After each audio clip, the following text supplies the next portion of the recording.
So the situation sometimes that drivers get into is they've got to go and get a truck, and you don't want to be on an impulse, but sometimes that's the situation, and that was the situation with this truck. So the place I went, they don't necessarily let you do like an inspection like you have in the back of your head that you know that you should do. They're kind of like, okay, there's one decent truck on our lot, and there's 10 people that are coming out there right now, so whoever's the first one that grabs it gets it. And if you hesitate, you're lost. So this particular one, I was the first one on a Friday morning waiting for it. I was the last one on Friday night. It never came out of the inspection bay. And by Monday morning, I sat the whole weekend. They got it out, and you know, you're supposed to get a test drive and you're supposed to get this, but at that point it was like, you know, go, go, go. But you know, considering what I saw other people drive away with, I got really lucky. Okay, well, let's find out. Let's see. So that's why I'm here now after all of these days going, all right, now what exactly did I get here? Now, have you owned a truck with death fluid before? Yes. And has somebody gone through? Well, I haven't owned one. Okay. I've run one. Okay, well, let me just mention a few things because some people don't know this stuff. Whenever you have a truck that takes DEF fluid, this is a newer engine, newer truck. It's got the SCR, you know, canister underneath it, which takes DEF fluid, which is this you know, tank right here. Obviously, you don't ever want to put anything but DEF fluid in there, you know. But when you do, when you fill this up, it's very important to make sure you never get crystals around the cap and keep that cap clean. And also, the DEF fluid had the pumps, the nozzles like to crystallize and get dirty. Always wipe them off because there's a screen filter inside this canister, inside this tank, before it gets to the SCR system. And this stuff loves to crystallize. It loves to dry and create this little white crystals and powder. And it gets in that screen filter, and then you get nothing but emissions problems, nothing but SCR problems, check engine lights, failure after failure. You take it to the dealership, and most of the time, they're going to connect the computer to it. The computer's not going to say, oh, you have a clogged filter. It's going to say you have a failing system. So the first thing out of their mouth is usually, oh, you need a $9,000 can. Or you need a whole controller, or you need this or that. Some of them will troubleshoot, but most of them don't, actually. Most of them go by the software. The software's not going to tell you, oh, you have a clogged filter, you know, or something simple. So, you know, a lot of that stuff, you know, either, you know, you need to be aware of it and be able to work on it, or be able to at least check it, or know that, hey, have you checked this? Have you done that? You know, when you go someplace and you're having problems, at least be able to have some education against some of this emission stuff, because it will eat you up if you don't. And if you're at the mercy of them, they're going to say, oh, you need a new turbocharger, when, you know, they put a new turbocharger on and 2 weeks later you're back in another shop for the same problem. Well, what did that $6,000 get you? Nothing. So, you know, those are things you need to be aware of with these newer trucks. So we'll get into that. It's another subject. Right now we're just looking at the truck. It doesn't look bad, you know, it's not all scratched up. It doesn't look like it's been hit. Of course, you know, they covered this. I did do a rig dig on it. I didn't get to do an oil sample. It was a drayage truck. It had 3 owners its first year that seemed to be port drivers. And it has a port sticker on it still. And it was governed at 55 miles an hour. So I imagine that's about all the work it really did. Some of the things I'm looking at the brakes. The brakes look okay. They're not low. I'm looking at the shocks. Any kind of oil or seepage out of the bottom of these shocks means they're bad. They got 200,000, 250,000 roughly. You know, when they come up on that point, that's when the shocks start getting weak. And then by about 300,000 or 400,000, they start leaking. You should probably replace the shocks at 250. That's what I would do on my truck. They're about $60 a piece. They're not real expensive. I buy the cheap ones. You know, I just go to Global or one of those places. Where? Global or one of the places in Atlanta here. They're pretty cheap. You go to the dealer, they're gonna be more money. But you can take one of the shocks off, take it to them, and they'll match it, and they'll say, oh yeah, you need all these, and they'll just like $60 a piece. Because you know, if you change them regularly, you don't need really expensive shocks, unless you're driving off road or things like that. For the highway use, you don't really need them. That's my experience with it anyway. Torque bars look good. The drive shaft. The rear drive shaft, you can see some rust on it, and the U-joint, and this kind of stuff. But your drive shaft is greaseless, so it should be fairly dry. You can see back here, can see back here is a little bit of grease coming out of it. Let me go get a pointer. But you can see right here is your U-joint. It's a little plus symbol in the middle of this drive shaft. You can see there's a little bit of grease on this one right here. Does that look like grease dried coming out of the edge of it? So keep an eye on that. You see right there, it's got a little bit of grease coming out of it. So something's dried. Yeah, so just keep an eye on that. What you want to do, in fact, I'll do that while we're here because safety is my #1 concern. Let me go get a piece of plywood real quick. Cut. All right. All right, this universal joint right here, I can feel there's no grease fitting on it, so it's greaseless. There's a little bit of seepage on it. So what I'm going to do is I'm just going to push on it really hard with my hands and yank and make sure there's no play on either one. And that's good because you don't know the history of this truck. And also this joint right here is pretty good. There's no play in it. So that's really good. The other thing that I'm looking at is these two here. This drive shaft is a joint in the middle, but it's really one drive shaft. It's like a hook this way and a hook this way, and that's how they hold together. Well, these have to be lined up with each other on both the rear drive shaft and the front one. Otherwise, you get vibration in the truck. Okay. So this one's lined up because you don't know if somebody's had this apart or worked on it, you know, these kind of things. So always try to pay attention to this stuff when you're looking at a truck that's been used. You said it's been, you know, off-road.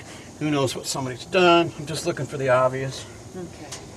So I don't see anything. It looks like it's been taken apart. Brake chambers are all still original. Just make sure they're not leaky. Nothing looks like it's out of adjustment. Well, you have the parking brake set though, don't you? Yeah, you might want to.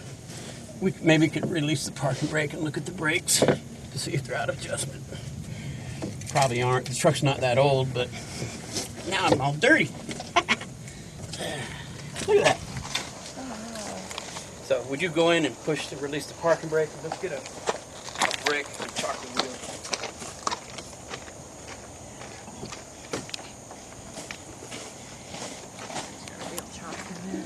Ready? All right.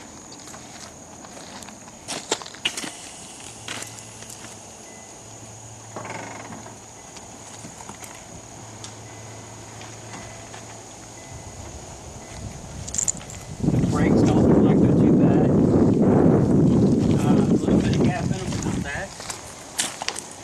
One DOT officer told me one time, and this is kind of BS. You know, you can't go by this, obviously. But one DOT officer told me one time, you can slide a business card between the brake pad and the drum. That's when they start to pick on you. It doesn't really look like you have that kind of clearance here, so it still looks pretty good. And that's a good sign.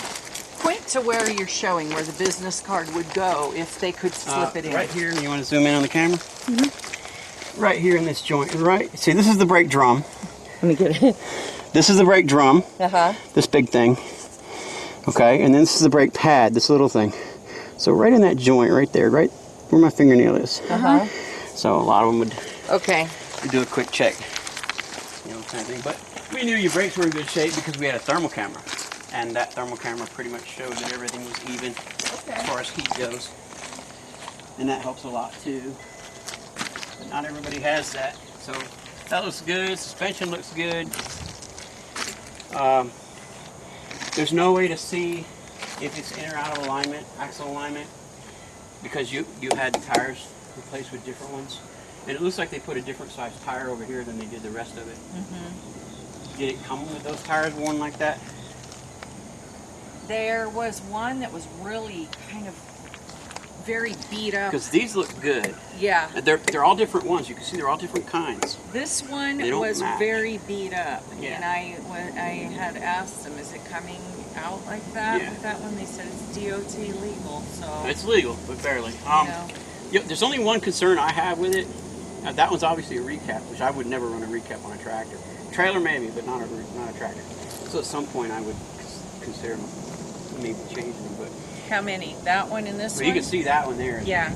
But my concern is, are both these tires the same height? Because if this one's shorter than this one, they're going to fight each other going down the road, and it's going to wear exponentially. But B, if these are tall, you know, because they have a full height of rubber on them, you know, and tread, and those are worn down, then the diameter of these are bigger than those. You can see that when you look across here too. You can see these tires are actually physically bigger than those tires because those are worn down.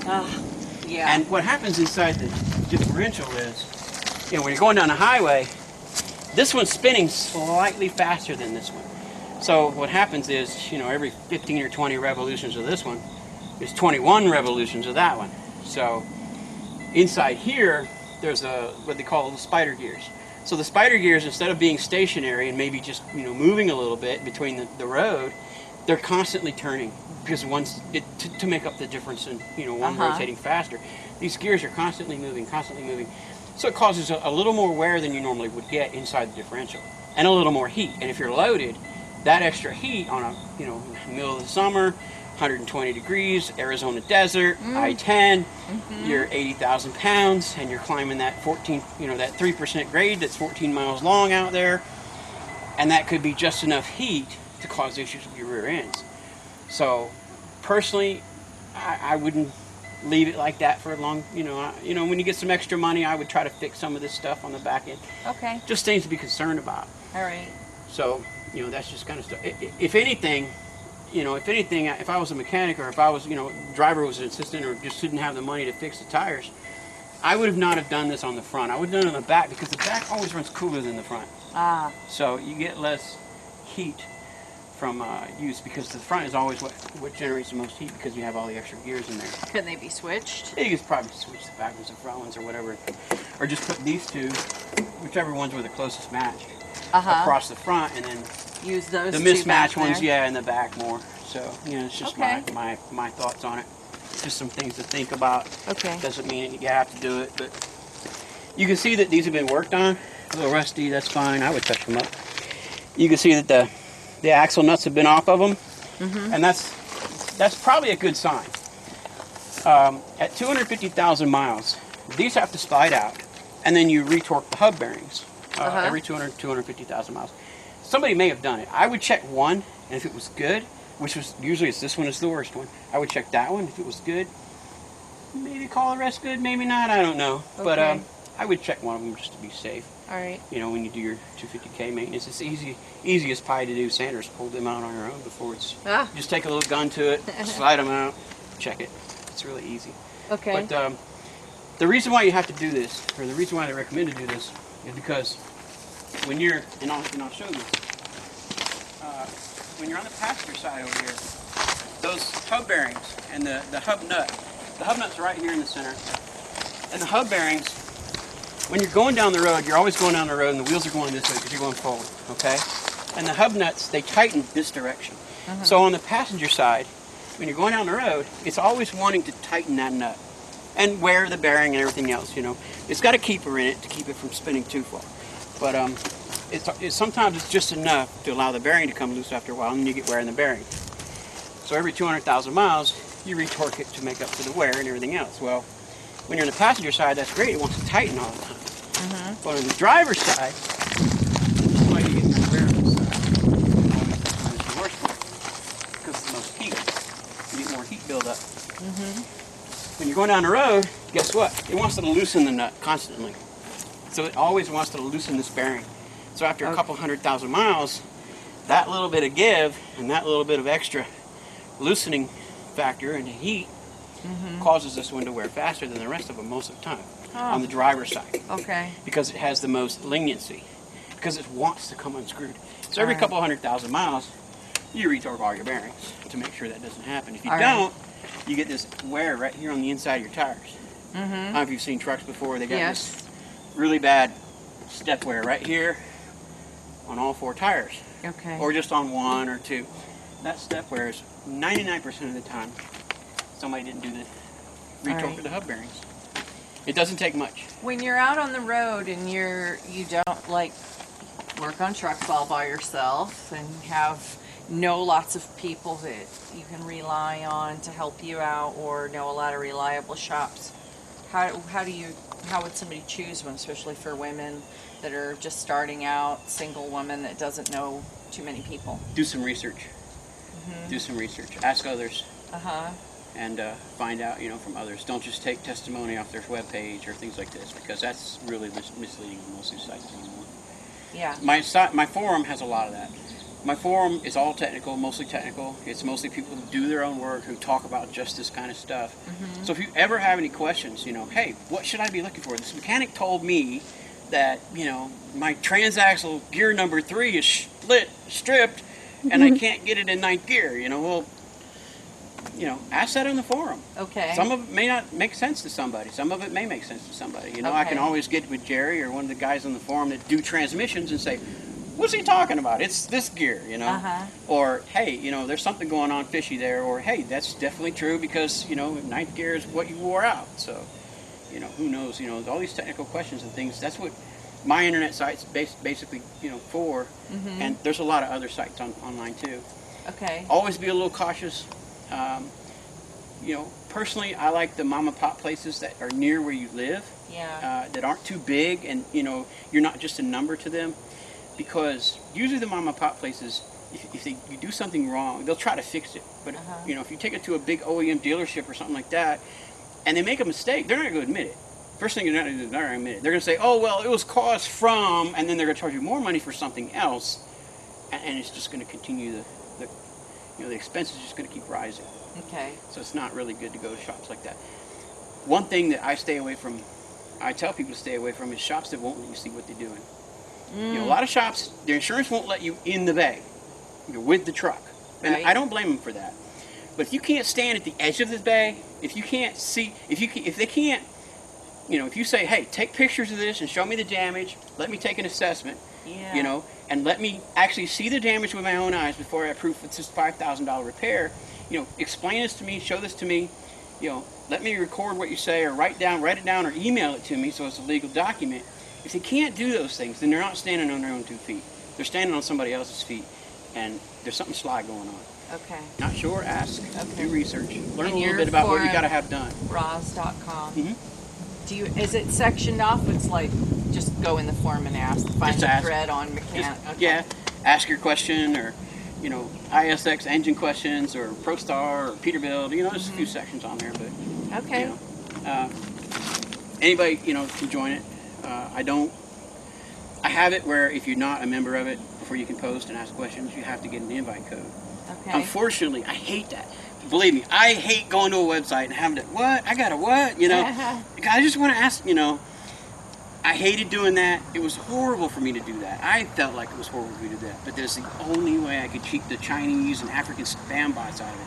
People were making accounts by the thousands. They would make these robot programs to make accounts by the thousands. And they would go in and put like prescription drug advertisements and all kinds of, and they would, oh my God, it was horrible. And I had to stop it. And every time I would put like, oh, you got to do a capture or a special signature, you know, they would thwart it after a few weeks. So it just got to the point where, you know what, I just got to make sure it's a human. Let them ask for a code. I'll give them a code. And I know it's a person at this point. It sucks, but the internet's just gotten bad. All right. Yeah. You know? We have. But I don't discriminate. Even if somebody, you know, emailed me and said, "Hey, I don't like you. I want to say something." Well, if it has merit, here's a code. Just make sure it has merit. You know, I'll still give them a code. Or I disagree with something. You know, we don't have problems with that as long as it has merit. Okay. So, anyways, cab suspension shocks. You know, just make sure if you're feeling a really bouncy, roughy ride, you know, every bridge you go over is trying to knock the teeth out of your head. You know, these shocks aren't expensive. Fortunately, you have a KW, a Kenworth, and the airbags are separate from the shocks. So the shocks are only about $30-40. Okay. This is cheap stuff to keep you from beating your back to death all day and stuff like that. And it also helps save the wiring in your truck. All right. You know, your wiring will get jostled, and eventually you'll have cab problems and dash problems. And you know, these people that don't maintain this stuff, they end up with wiring issues all the time. So, all right. It's something to think about. Keep an eye on when you drive it. Doors closed good. Nothing out of alignment or kilter, or you know, nothing's out of Should I pull twisted. that brake now? Huh? Should I pull that brake? Yeah, go ahead and pull the brake. We got it chopped. We got the wheels chopped. Go ahead and pull the brake. Makes me nervous. That's fine.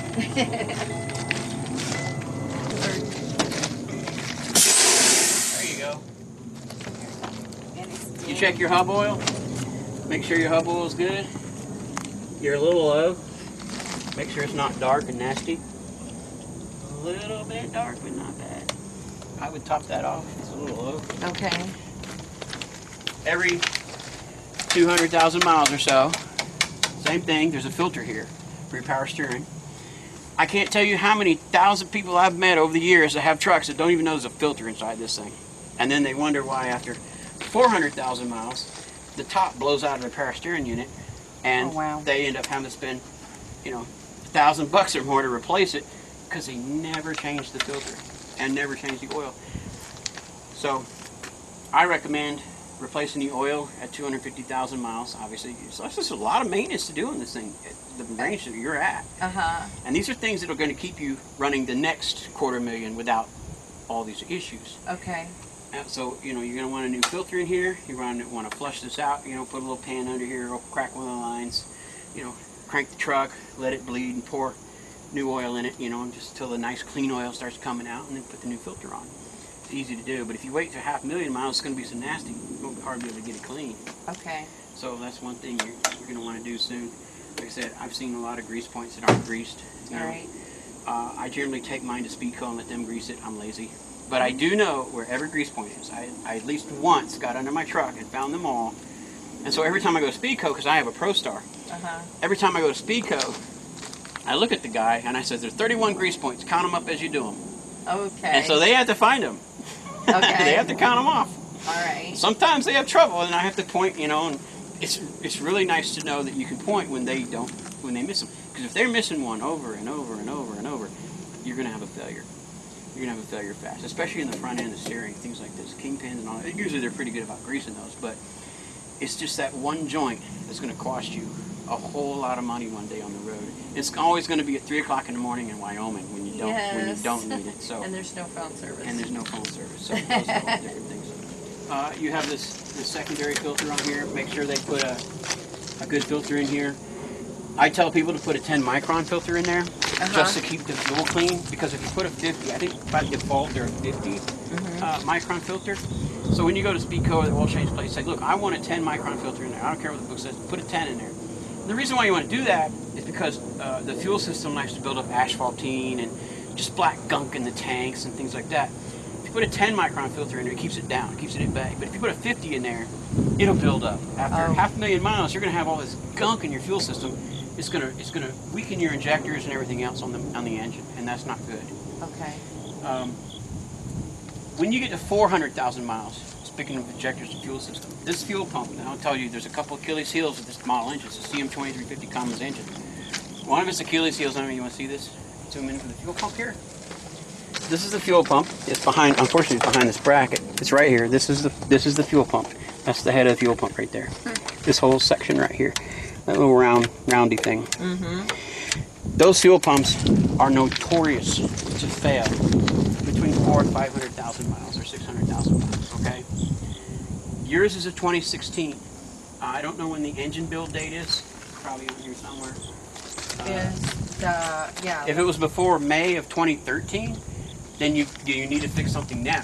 But after May of 2013, I wouldn't worry about it for a little while. Let's see. Okay, 02 of 15. So this is a newer one. Want to show that? 0215. Yeah, it's right here on the data plate. Yeah, that's what the cover says. So.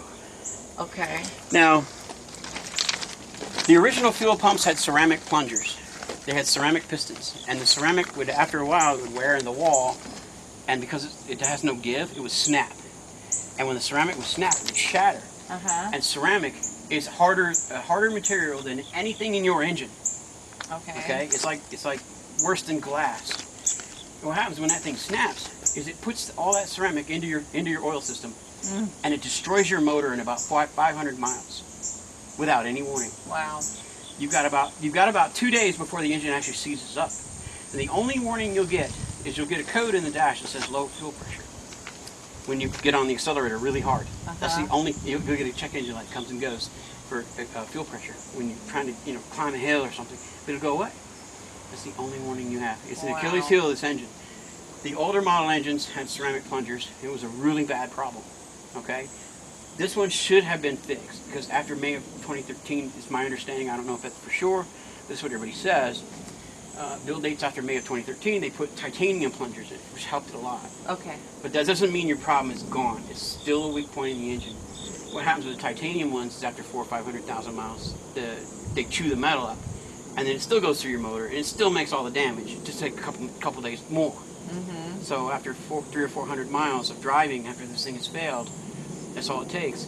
You're starting to do major damage, and you'll lose the whole engine within a day or so. So if you ever get a low fuel pressure code that only comes and goes when you're putting the accelerator on, if I owned this engine, I would be in panic mode right on this spot. I would be pulling that oil filter. I would go to the first place I could pull off that has an oil filter. I would pull that oil filter off, and I would look for metal shavings in that oil filter. Okay. Because you'll get metal shavings in the oil filter. All right. So, but it's going to go through the whole motor. The oil filter won't catch it all, and that's sad. So replacing the fuel pump doesn't solve it if all the What fuel I recommend pumps- people do at 400,000 miles is to pull the head off the fuel pump, replace the tappets and plungers in it with a rebuild kit, and put it back together, so that they never really have to worry about it. Okay. And that's, a lot of people don't do that, but many people do. It is a huge, huge thing on my forum that people discuss, because there has been so many people that have lost their engines and had total engine destruction over this. It's not funny, with no warning whatsoever. Mm-hmm. You ask the engine maker, they say, "Oh, it's not a problem." Well, it may not be a problem, but the people on my forum have a problem with it, so I mention it. Okay. You can take it with a grain of salt. It's my opinion. Maybe I'm wrong. Anyways, hood looks good. There's no cracks. Bumper looks good. Your tires are okay for now, I guess. You need to check the pressure in them and all that stuff.